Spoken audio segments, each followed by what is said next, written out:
Hello, everybody. Welcome to Late Night Football. Welcome to our match reaction show. It's finished. Arsenal 3, Manchester United 1.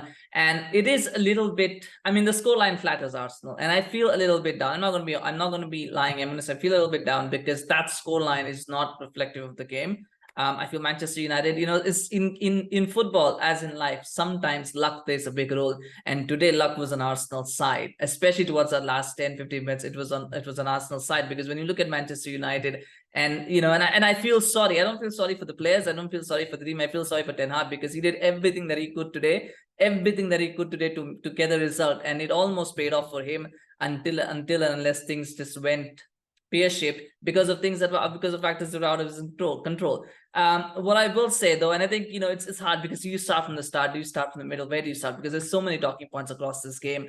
But the one thing that I will say is I thought Arsenal, let me put it this way, I was very, very unimpressed with Arsenal today. I was, because the game was there for Arsenal to win. They should have won this 4-0, 5-0. Like I said it 2 days ago, the scoreline could have been whatever Arsenal wanted it to be, as long as provided they were willing to take their chances and they had the composure. And for 95 minutes of that game, they didn't have the composure to go on and win this game. There were chances, there were great opportunities, and they kept missing them. They kept making the wrong options, making the wrong decisions. Just the one time that they made the right decision was when the pass went from Martinelli to Odegaard, and he put a wonderful finish in to make it 1-1. Aside from that, there were so many promising opportunities that they kept losing.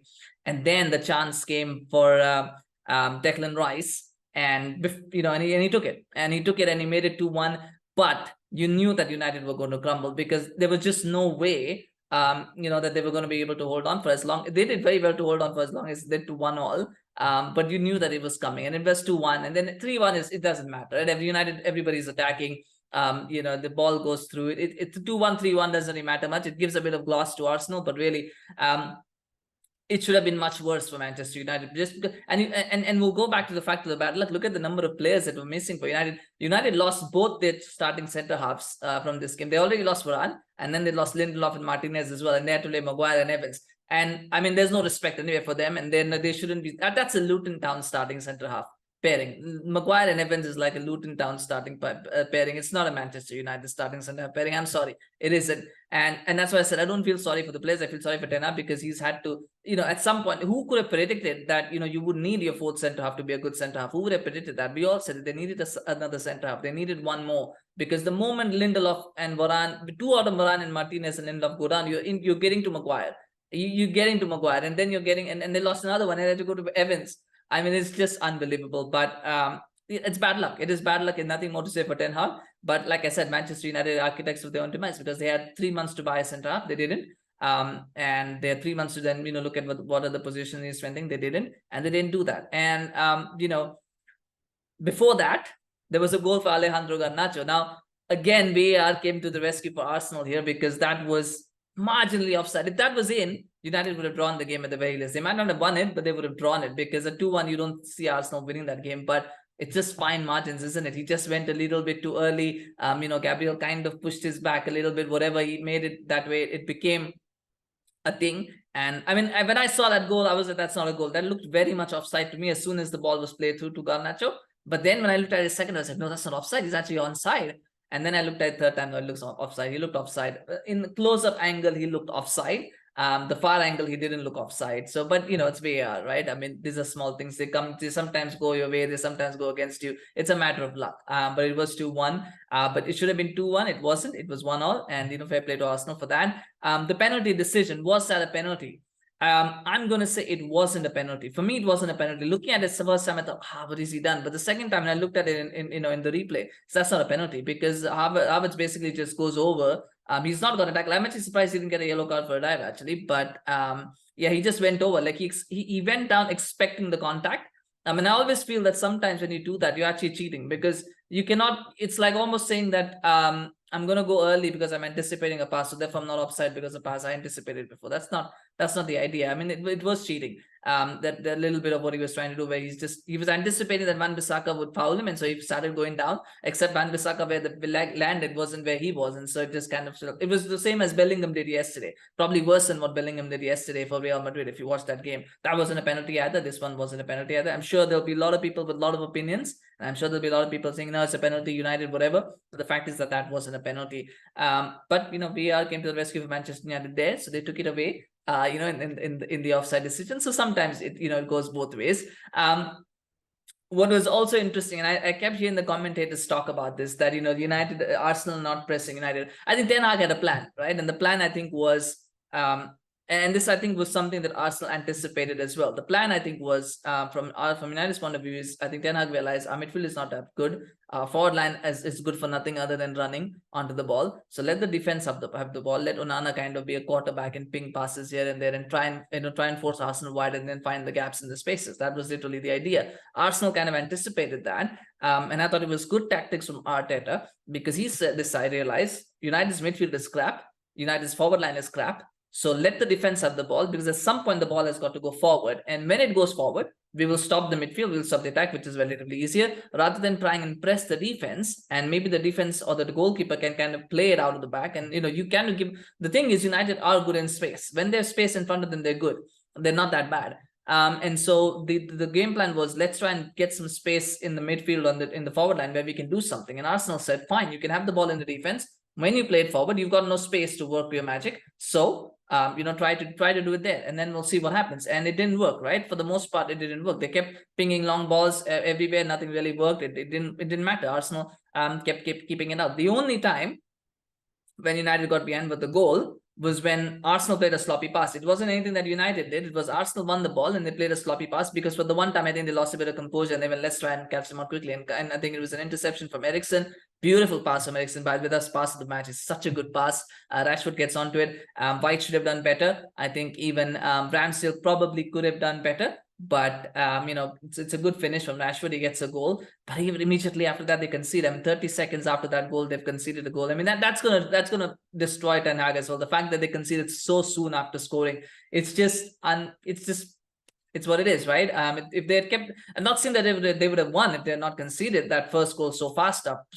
But the reality is, it is soul sucking as a manager. It is soul sucking as a group. Where you work so hard to get yourself in the lead, and then suddenly you just give it all away within 30 seconds. And but it's a good finish from Odegaard. That has got to be said. It's a good finish. I think on the balance of play, Arsenal probably deserved to win. Maybe not 3-1. Maybe they deserved to win 2-1. But the reality is, United just lost the game. Once Maguire and Evans were on the field. In fact, once Maguire came on, I thought this game is overdone. Arsenal should win this now comfortably. And then when Evans came on, you really thought United have to lose this game, because there's no way United are going to keep Arsenal out for whatever it is, 20 minutes or whatever, with Evans and Maguire on the field. The fact that it took them until the 95th minute is a bit embarrassing, if you ask me, that it took them 20 minutes to break Manchester United down, and it was a set piece that broke them down. But that being said, they got the job done. Based on this game, do I think Arsenal will be title contenders? Will they win the title? No, I don't even think. I think Liverpool more impressive than Arsenal today. And I think Liverpool, if you ask me, I think Liverpool played a better team than Manchester United. Not a better team, but a more balanced team than Manchester United, and they did it with pretty much like ease. So, and yes, I am going in on Manchester United, because if you look at the 11 that ended that game, that is not a Manchester United 11. That's just, I don't even know what to talk about it. But I wasn't impressed with Arsenal. I mean, that's what I'm trying to get at. And I think if Manchester City watched that game, they would just go that they are not a team that threatens us. Yes, Arsenal are lucky, and they get lucky in moments. They got lucky in the Community Shield. They got lucky today. And that luck plays a big factor. This is not luck in the sense of, not trying to be dismissive of Arsenal. I think they got lucky today, and luck plays a big role in winning matches and winning tournaments. But luck can only get you so far. You got to make your own luck, but your luck can only get you so far. At some point, it runs out. And I think Arsenal, beyond that luck factor today, they didn't have any answers to break down Manchester United. And that is a worry, because everybody's broken down Manchester United. Even Wolves looked threatening against Manchester United. So the fact that Arsenal couldn't is a little bit surprising and a little bit, difficult. And I think maybe it is time to rethink what Havertz really brings to this midfield. I'm not sure if he would have started. If Partey was fit, would Havertz have started? I'm not sure, but I think I'd rather, if you're an Arsenal fan, you'd rather want to see Fabio Vieira play rather than Havertz, because I just don't see what he brings to the team. I think Martinelli was a bit wasteful as well with the chances. Saka should have scored a goal. and he didn't. And that could have been costly, except that it wasn't in the end. And he, of course, got the assist for the goal as well, technically. So there's a lot for Arsenal to be happy about today. I think Jesus getting a goal is obviously a big plus. Fortunately, he got that goal towards the end. That's always good for strikers. I thought Odegaard had a good game. He scored a good goal as well. Declan Rice, I think, was largely very good in what he did in midfield. He was anonymous, which is a good thing for the CDM. He was really good, really very alert and sharp. And then when that moment came, he got that goal, and the goal that technically should be the winner. But I know Jesus will take that. But it was a good goal from him as well, and a good performance from him as well. And that's what you get when you pay for quality. You get very, very good players. So Arsenal looked good. I'm not saying that they didn't look good. They looked good, but I think I just think that when you're playing a team like Manchester United, you expect more. I think it's just that I expected more from Arsenal, and I think maybe I am the victim of my own expectations, perhaps. But the reality is, I just expected more from Arsenal, and I think if you're looking at the team that's going to challenge Manchester City this season, you want to expect more from them, and they didn't show that today. But who knows? Maybe they're a team that last season they started hot and then they fell away. Maybe this season they will build up slowly and then carry on the momentum. We don't know that'll happen. From Manchester United's point of view, it's very hard for me to quantify it, and I probably might do another video later on talking about the game itself from Manchester United's point of view, because I think there's some interesting insights that I got leading up into this game and in this game itself. I think there's things that can be unpacked, but. One of the things that we talked about is squad depth, and United, for a long time, United neglected building squad depth. It's always about building an 11, maybe 12, 13 players, and then they just neglect it. And I think this is an issue, and it proved today that it's an issue, because to have to lose. But again, beyond squad depth, how do you lose two defenders in the same game? Like, what is Martinez goes off, Lindelof goes off. Why is Lindelof hasn't even played that much? Why is he going off? Like, what's wrong with him? Martinez gets injured making a tackle. I mean, what's wrong with, what's going on with the fitness? I mean, so many players getting injured. It's just there's something wrong. There's something wrong at Manchester United fitness-wise, and maybe they shouldn't have hired that Arsenal doctor, but I don't know what they're doing. It's just unbelievable how they've lost players. Bruno Fernandes again looked anonymous in a big game. He again comes up, looking. I mean, again, you can't fault his work rate, but he just looked anonymous again as a midfielder. He looked anonymous. Antony, he impressed me with his work rate. And I've said this often, in a team that's scoring goals, Antony is a very big asset, because he's someone who can do a lot of defensive work. He can get forward, he can drive quickly. In a team that doesn't score goals like Manchester United, he becomes a liability because he's just not good enough. But in this game, I think he had a good game because of his work rate. But again, you expect more from the attacking side, and he couldn't deliver. Rashford, for me, I think was selfish at times. He got the goal, but he was so selfish at times, so difficult. I would still say, I mean, I still don't know what he brings to the team, and I sometimes feel like his presence, along with Bruno. I think both Bruno and they hold the team back a little bit. I feel like that in big games they hold the team back a little bit because they have to start, and when they start, they don't offer that much. But for me, the biggest culprit today, I think, is Anthony Martial, and I'm loath to go in on Anthony Martial because I don't like it, because I just don't know. There's just nothing there. But the fact is, Anthony Martial looks so awkward. He is.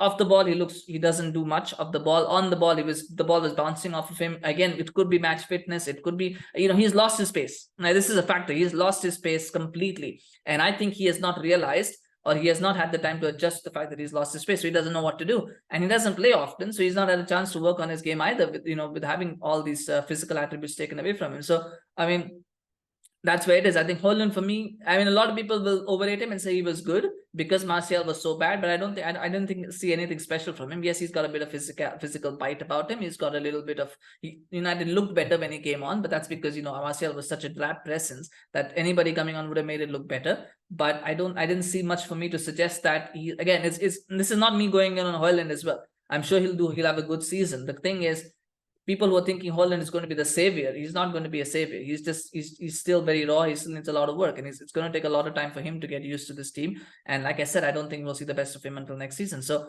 if anybody is expecting Haaland to suddenly start banging the goals for next game, that's not going to happen. It's going to take him a long time to settle in, and that's just what I saw. I saw there's still a lot of work that needs to be done on him.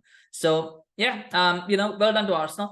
It's a bit disappointing, right? Because when you lose like towards the end like that, it's always disappointing. But at the end of the same way, I think, like I said, it to me it boiled down to the fact that it boiled down to better squad depth. Let's be honest, it boiled down to better squad depth. When Arsenal need to make a change, they brought on Fabio Vieira, they brought on Gabriel Jesus. Those guys changed the game.